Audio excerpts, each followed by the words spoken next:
네, 안녕하세요. 저는 건국대학교 사회환경공학부의 우정헌 교수입니다.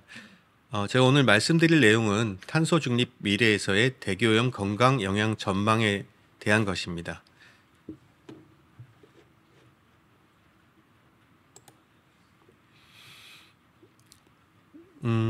일단 제 소개를 간단히 말씀드리겠습니다. 저는 아까 말씀드린 대로 공과대학 사회환경공학부에 있고요. 지금 미세먼지 특별대책위원회라든지 아니면 유엔의 동북아시아 청정대기 파트너십 같은 미세먼지에 관련된 어떤 그 국내적 또는 국제적 활동들을 좀 하고 있고요. 또 나사의 크로스 AQ 필드 캠페인이라든지 IPCC의 국가 온실가스 배출 산정 방법론 보고서의 주저자료를 한다든지 하는 조금 과학적이거나 또는 미래의 기후 변화에 관련된 여러 가지 활동들을 해 오고 있습니다. 그래서 오늘 제가 말씀드릴 내용은 그동안 제가 하고 있었던 일들을 조금 정리해서 좀 공학의 관점에서 시작하지만 또는 과학의 관점에서 시작하지만 그것을 좀 더 확장해서 복원과 아니면 종합적인 솔루션을 만드는 그런 부분에 대한 말씀을 조금 드리도록 하겠습니다. 제가 첫 번째 장의 이름을 대기오염의 과학적 이해라는 이름으로 잡았습니다. 오늘은 이제 환경 보건에 대한 말씀을 많이 들으시게 될 텐데요. 저 같은 경우에는 환경 보건을 제가 전문적으로 잘 알지는 못합니다. 하지만 대기 오염을 한다라고 하는 것은 결국에 가서는 국민의 건강을 보호하는 것이 가장 중요한 목적이기 때문에 저는 그 미세먼지의 주요 건강 피해라든지 대기오염의 가장 중요한 건강 피해를 얼만큼 어떻게 줄일 것이냐 이것을 과학적으로 이해하고 공학적으로 줄이거나 아니면 관리적으로 줄일 것이냐 하는 부분에 관심이 많습니다. 우리가 가장 많이 알려져 있는 대기오염 중에 하나인 미세먼지에 대한 주요 건강 피해를 보면 여기 보이시는 바와 같이 그 호흡기계와 심혈관계에 피해를 주는 것으로 알려져 있습니다. 이것은 이제 저희가 호흡을 하면 당면하는 폐라든지 기관지에 어떤 피해를 일으키는 것이 가장 기본적이고요. 뭐 폐라든지 이런 기관지가 담당하고 있는 혈관으로 가는 여러 가지 영양이라든지 산소에 대한 공급 이런 부분에 대해서 문제를 일으켜서 전 인체 전체적으로 문제를 일으키는 것이 이제 문제라고 볼 수가 있습니다. 그럼 국가는 이러한 국민의 건강을 보호하기 위해서 대기 환경 기준이라는 것을 정해서 우리 오염의 농도치를 규정하고 있는데요. 뭐 여러 가지 기준 물질들이 있습니다만은 오늘 주로 말씀드릴 내용은 초미세먼지 PM 2.5에 대해서 말씀을 드리고요. 마지막에 오존에 대해서도 간단히 말씀을 드리도록 하겠습니다. 미세먼지 같은 경우에는 연간 평균치가 15 마이크로그램 퍼 큐빅미터 이하, 24시간 같은 경우에는 35 마이크로그램 퍼 큐빅미터 이하로 설정이 되어 있고요. 국가는 이 기준 이하로 우리 전 국토를 관리하도록 그렇게 되어 있습니다. 그렇다면 우리가 말씀드린 대로 왜 그럼 저 농도를 규정하는지를 간단히 보겠습니다. 우리가 생각하는 인체의 독성 영향이라고 하는 것은 오염물질의 농도, 그러니까 오염물질 자체가 갖고 있는 독성의 특징이 있습니다. 강한 놈들도 있고 그렇지 않은 놈들도 있지만 어쨌든 그 오염물질이 결정되는 순간 독성의 어떤 특성은 결정이 된다고 보고요. 그것을 우리가 이제 호흡을 통해서 흡입을 하게 되는데 흡입을 우리가 적게 하기는 매우 어렵습니다. 미세먼지 같은 경우에는 그 마스크를 씀으로써 흡입량을 좀 줄이는 방법이 있긴 한데요. 기본적으로는 우리가 자유롭게 생활을 할 수 있도록 농도를 개선하는 것이 이제 기본적인 것이 되겠습니다. 하지만 농도라는 것은 그렇게 간단하지가 않거든요. 여기 보시는 것처럼 대기 중의 농도는 우리가 흔히 알고 있는 우리 주변의 농도뿐만이 아니라 주변 지역, 예를 들면 서울 같으면 이제 인천이라든지 경기도가 되겠죠. 또는 국외, 중국이라든지 북한, 또는 자연, 그러니까 산불이라든지 뭐 여러 가지 황사라든지 하는 그런 물질들이 발생하는 여러 가지 배출원들이 있고요. 그것의 종합적인 결과로서 이제 오염물질의 농도가 결정되게 됩니다. 그래서 대기 환경 기준을 맞추려고 하는 것은 우리 어느 국가의 또는 지역의 노력만으로는 부족하고요. 전체적인 시각이 필요합니다. 그럼 조금은 좀 어려우실 수도 있지만 아주 간단하게만 제가 오염 농도를 어떻게 우리가 산정하는지를 말씀드리자면 이 밑에 가우스 확산 모형이라고 하는 이 좀 복잡한 수식이 하나 있습니다. 저희 입장에서 보면 이게 전문가 입장에서 보면 굉장히 간단한 수식인데요. 이게 이제 보면은 그 일반적으로는 굉장히 좀 어렵다고도 볼 수 있거든요. 하지만 이것을 아주 그 개념적으로 보시면 그렇게 어렵지가 않습니다. 여기 보시다시피 오염의 농도라고 하는 것은 오염물질 배출을 오염물질을 확산해서 희석하는 능력으로 나눈 것입니다. 그것의 함수라고 볼 수가 있고요.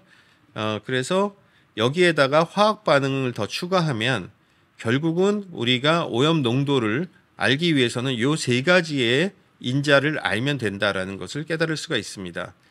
그래서 이 복잡해 보이는 가우스 확산 모형을 이 뒤편에 나와 있는 항들을 좀 단순화시키면 여기 보이시는 바와 같이 이 농도는 배출량 그리고 화학 반응으로 인한 감쇄 요거를 확산은 요 U는 파이는 뭐 상수고요. U는 바람입니다. 바람의 속도. 그리고 시그마 Y와 시그마 Z는 이것을 이제 확산하는 확산의 계수거든요. 그래서 아주 간략하게 보면 이 위에 나와 있는 수식처럼 오염물질 배출을 이동 확산으로 나누면 된다. 그리고 화학 반응에 의해서 없애지는 것을 고려해 주면 된다. 이렇게 이해하시면 되겠습니다. 그러면 여기에 가장 첫 번째 중요한 팩터인 배출은 어떻게 될까요?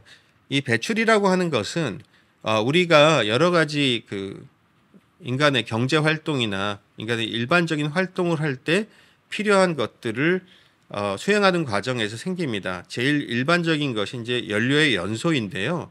우리가 연료의 연소라고 하는 것은 기본적으로는 우리가 에너지를 씀으로써 뭔가 서비스를 얻고자 하는 겁니다. 그럼 에너지 서비스라고 하는 것은 뭐냐면 우리가 열이라든지 우리가 연료를 가지고 연소를 통해서 열을 얻는다든지 아니면 운동 에너지 크게 두 가지죠. 열과 운동 에너지를 얻는 것이거든요. 그게 에너지 서비스입니다. 그럼 에너지 그 열이라고 하는 것은 보통 보일러 또는 용광로 이런 거에서 쓰이고요. 또 이 보일러는 우리가 전기를 생산하는 화력 발전소에서도 쓰입니다. 그렇기 때문에 전기 생산에도 상당히 많은 부분 연소가 들어가는 것이고요. 에너지, 운동 에너지는 주로 엔진, 그러니까 자동차 같은 또는 선박, 비행기 이런 것들을 움직이는 데 쓰입니다. 그래서 우리가 연료를 연소시킴으로 인해서 부산물로서 이제 CO2라든지 아니면 대기오염 물질이 나오는 것이고요. 그 과정은 여기 공기와 연료를 연소 설비에 넣어서 연소를 시키고 거기에서 열이나 또는 다른 운동 에너지를 얻고 배출을 시켜가지고 공기 중으로 나가기 전에 후처리 설비를 통해서 이걸 줄입니다. 그래서 이 과정을 이제 우리가 배출하는 배출의 과정이라고 볼 수 있는데요. 여기에서 연소 설비하고 공기 연료 이 부분은 이제 온실가스 감축 영역에 들어가고 후처리 설비 쪽은 대기오염 저감 영역에 들어갑니다.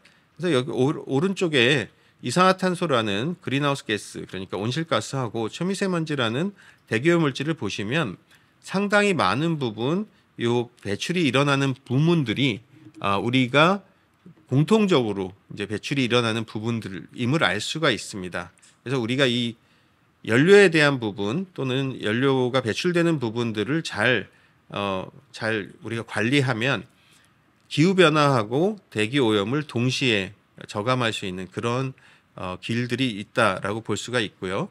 그럼 미세먼지를 예를 들어서 그럼 미세먼지라는 게 도대체 무엇인가라는 것을 보시면 뭐 많이들 보셨겠지만 미세먼지라고 하는 것은 대기 중에 부유하는 공기 역학적 직경이 10마이크로미터 이하인 입자상 물질 이렇게 정의되어 있습니다.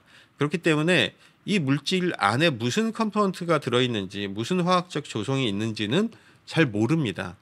그러니까 잘 모른다는 것이 아니라 그러니까 하나의 물질이 아니라 다양한 화학적 조성을 갖고 있을 수 있다는 거죠. 그래서 초미세먼지 같은 경우에 보면 황산염, 질산염, 여기 유기입자, 토양, 검댕 이렇게 나눌 수가 있는데요. 이런 초미세먼지 같은 경우에 요 위에 있는 애들은 빛을 분산시키는 역할을 하고요. 이 밑에 있는 검댕 같은 경우에는 빛을 흡수하는 역할을 합니다. 그래서 기후변화의 관점에서 보면 위에 있는 애들은 그 네 가지 물질은 상당히 기후변화에 도움이 되는, 우리를 시원하게 만들어주는 놈들이고요. 이 밑에 있는 검댕 같은 경우에는 기후변화를 심하게 일으키는 물질입니다. 그러면 우리 아까 말씀드린 건강 피해 관점에서 봤을 때는 이 모든, 토양은 조금 덜하지만 다른 모든 물질들은 우리 건강에 굉장히 악영향을 미칩니다.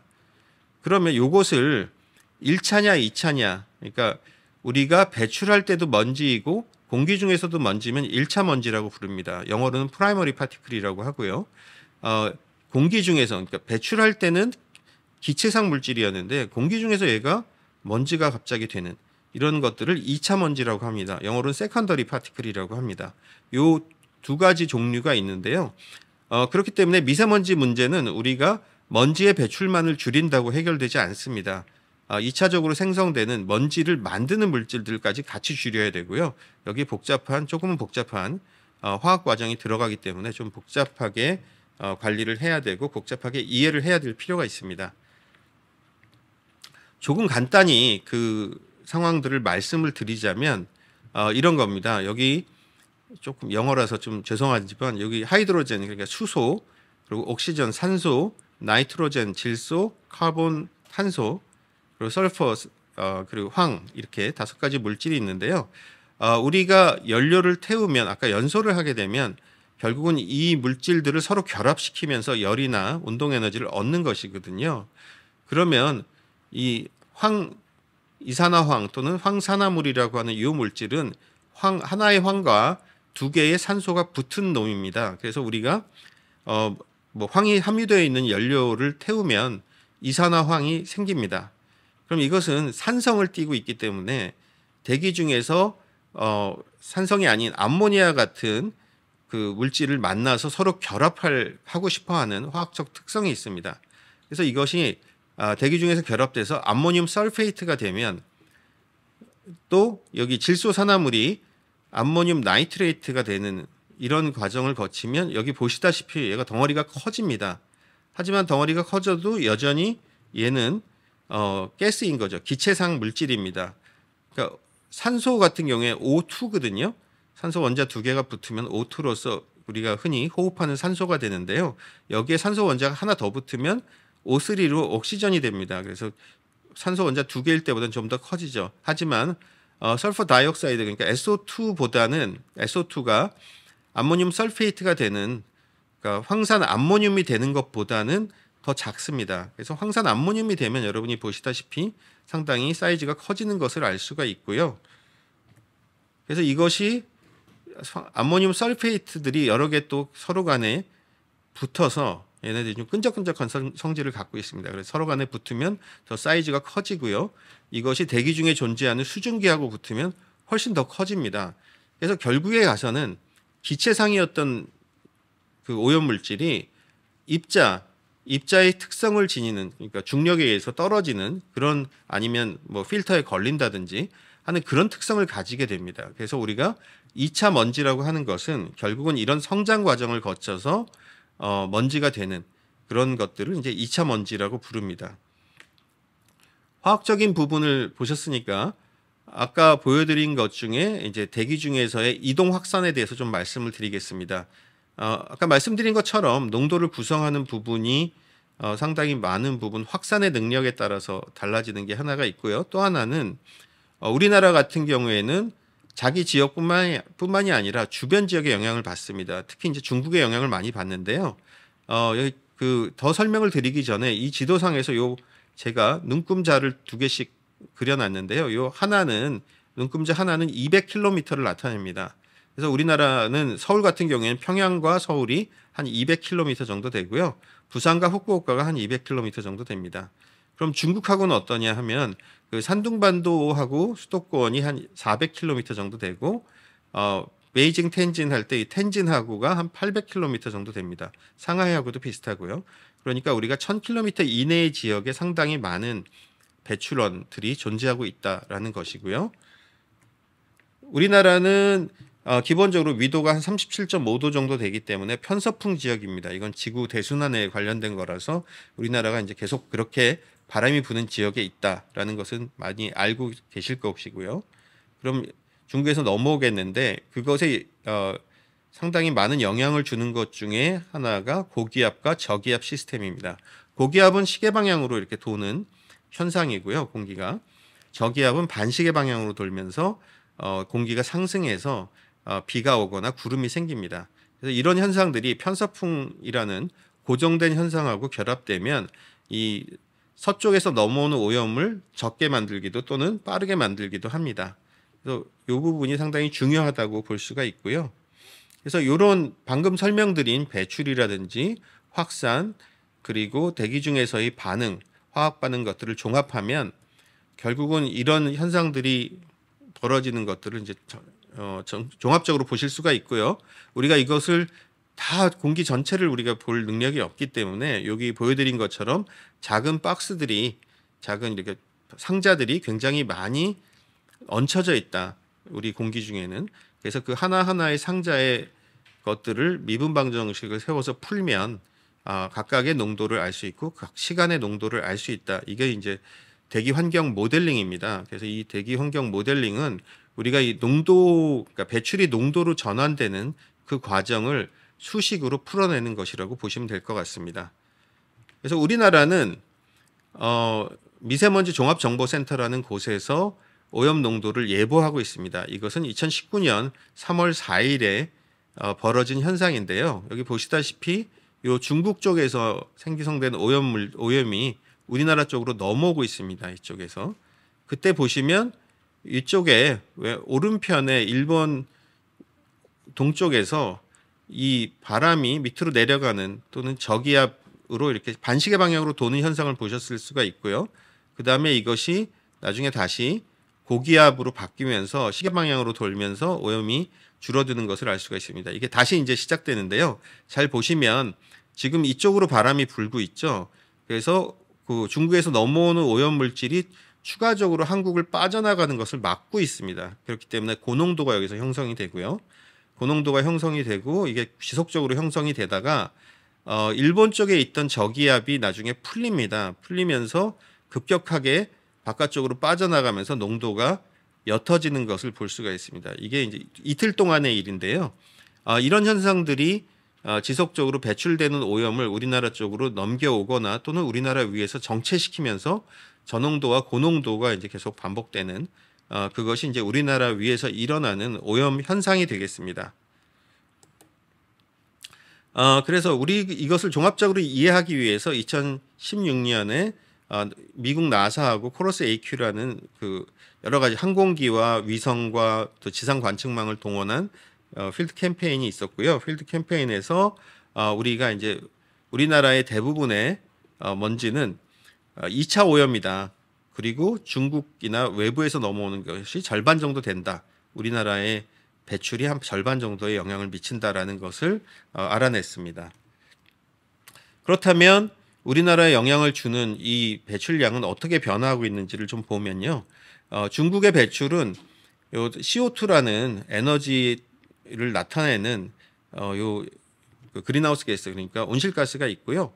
요 나머지 물질들은 미세먼지와 미세먼지를 만드는 전구 물질들입니다. 이 물질들을 보시면 2010년도 대비 2016년에 상당히 많은 감소를 하고 있음을 알 수가 있고요. 그거에 비해서 우리나라는 2010년도 대비 2016년까지 그렇게 많이 줄이지는 못했습니다. 왜냐하면 우리는 이전에 굉장히 많이 줄였기 때문에 상대적으로는 적게 줄일 수밖에 없고요. 그럼 이게 풍속을 보면 이 배출이 이렇게 되면 배출이 줄어드니까 우리가 더 좋겠지라고 생각할 수 있지만 풍속을 보면 이 풍속이 지난 10년간 계속 기후변화로 줄어들고 있습니다. 그러면은 농도가 계속 높아질 수 있는 문제들이 있고요. 또 우리나라는 아직은 덜 민감한 지역에 있지만 이 고령화가 진행되면서 우리나라의 인구들이 동일한 대기오염에 대한 민감성이 선진국의 라인 쪽으로 자꾸 가려고 하고 있습니다. 그래서 동일한 오염도에 따른 그 피해도가 계속 증가할 그럴 전망입니다. 그럼 이것을 좀 종합해서 보면 대기오염의 종합적인 관리를 보면 아까 말씀드린 내용은 이것이 모두 다 대기 중 농도 형성 과정이고요. 이것을 국내외로 좀 분할해서 다 종합적으로 보면 오염 농도를 종합적으로 이해할 수 있고 이 피해 영향을 우리가 이해하면 우리가 이제 전체적으로 피의 농도 보건적으로 건강적으로 이걸 알 수 있는 능력이 됩니다. 그런데 요 배출은 결국은 기후기상이나 대기화학을 통해서 오염 농도가 되는 요 배출이 결국은 무엇에 의해서 일어나는지를 보면 결국 배출 형성 과정을 이해할 수 있고요. 여기에 보면 사회경제 파라메타라든지 그러니까 인구라든지 GDP죠. 자원의 사용, 에너지의 사용 또는 이제 자연적인 현상들 이런 것들이 이제 배출을 일으키는데 그것을 어떻게 관리할 것인가에 대한 의지를 가지고 우리가 배출을 컨트롤하게 됩니다. 그래서 그것이 결과적으로 여기 들어가는 배출이 되는데 이 부분을 잘 이해하면 우리가 현재와 미래를 이해를 할 수가 있습니다. 그것이 바로 통합평가 모형인데요.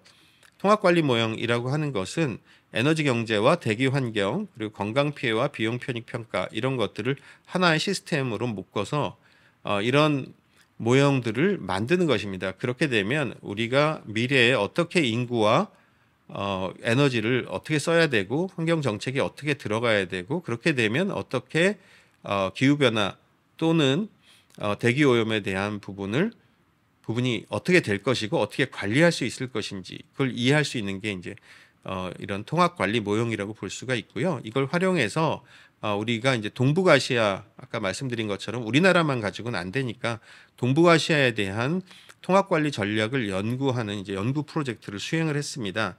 그래서 여기에는 한국뿐만이 아니라 중국, 일본 그리고 국제기구를 포함한 연구자들이 포함이 됐고요.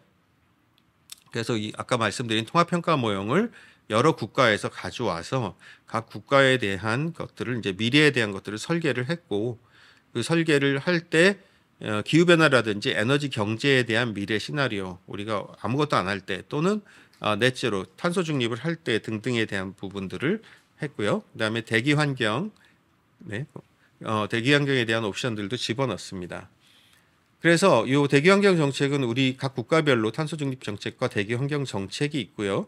그것에 따라서 대기환경에 특히 플러스해서 탄소 중립 정책을 수행했을 때 어떻게 될 것인지를 봤습니다. 그래서 각각에 보면 에너지와 기후변화 정책에 따라서 중국, 한국, 일본, 북한, 러시아, 몽고가 어떻게 앞으로 에너지와 기후 그리고 대기환경, 대기오염 농도, 건강 영향이 어떻게 될지 이런 것들을 보았고요. 그 결과 중국은 상당히 많은 개선을 이룩할 것이라는 중국 내부적인 시나리오를 볼 수가 있어서 WHO의 5마이크로그램 per 큐빅미터라는 가이드라인을 2060년에 만족할 것이다 라는 것이 이제 중국 과학자들의 연구 결과였습니다.